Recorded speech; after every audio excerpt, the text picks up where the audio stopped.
Hi, I'm Deb Miller, and I work here at the library. I love crafting. I started crafting with my mom.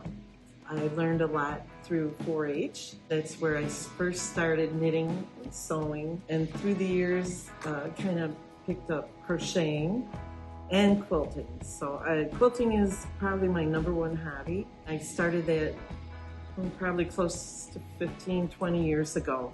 And I love it because with quilting, I feel you can be very creative. You can follow patterns very specifically if you like, or if not. And my mom did a lot of crafting too, so I really thank her for getting that those hobbies ingrained in me, because I also find crafting to be therapy, and I love all my crafting friends and love sharing ideas. It kind of just depends on the day and my mood, truth be told. So I have different bags with different projects in. I have knitting projects, crocheting projects, and quilting. So it kind of depends how ambitious I feel when I get home at night. If I go downstairs and work in my quilting area, I have a ping pong table where I can lay out all my fabric and do all the sewing. And I lose time down there. I can go down there at 8 o'clock at night, and the next thing I know, it's 1:32 in the morning. I'd say in the winter months, I tend to do more crocheting and knitting, but I also make a lot of plaques and use resin to make plaques and little decorative paperweights. It kind of just depends on what I want to get done and do. Personally, I'm not a pattern following person. As far as the quilting, I'll start with a pattern, and usually I end up adjusting as I go because I didn't follow instructions like I should. But that's what I love about quilting. You can add on a strip here, a strip there, use decorative stitches if you want.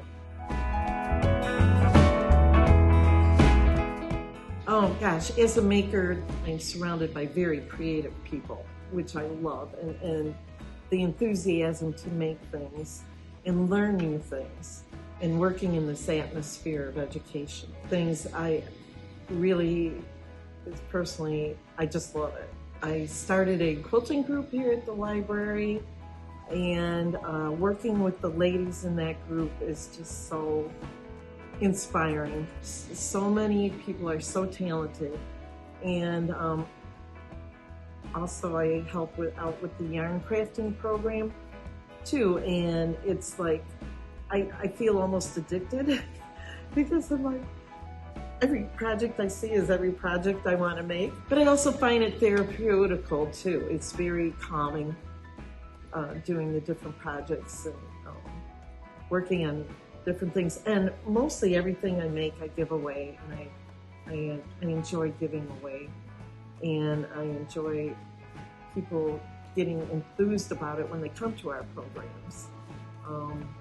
And I'm prejudiced, but I love libraries anyway. And I've been working in them almost going on 30 years. Don't get stressed if things don't turn out perfect, because nobody makes anything that's perfect, even if it looks that way. And feel free to be creative. That's what I love about it, the creative aspect of working on crafts. With the quilting, I love picking out the fabrics and the colors and matching colors. And sometimes they don't match perfectly. Sometimes the corners don't match perfectly.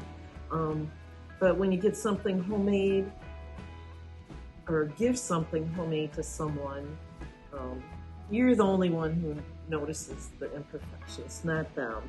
And I just think anything made from the heart is the most special.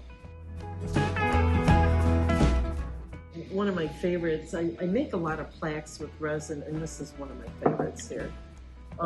This was a picture I took in Cedarburg, Wisconsin, behind an old mill that's now a yarn shop / coffee shop. And it was a beautiful fall day, and I just love this picture. And I actually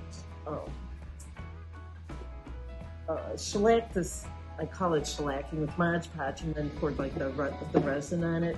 And I just love this picture, and I made it for myself. So this one I just love the way the picture turned out.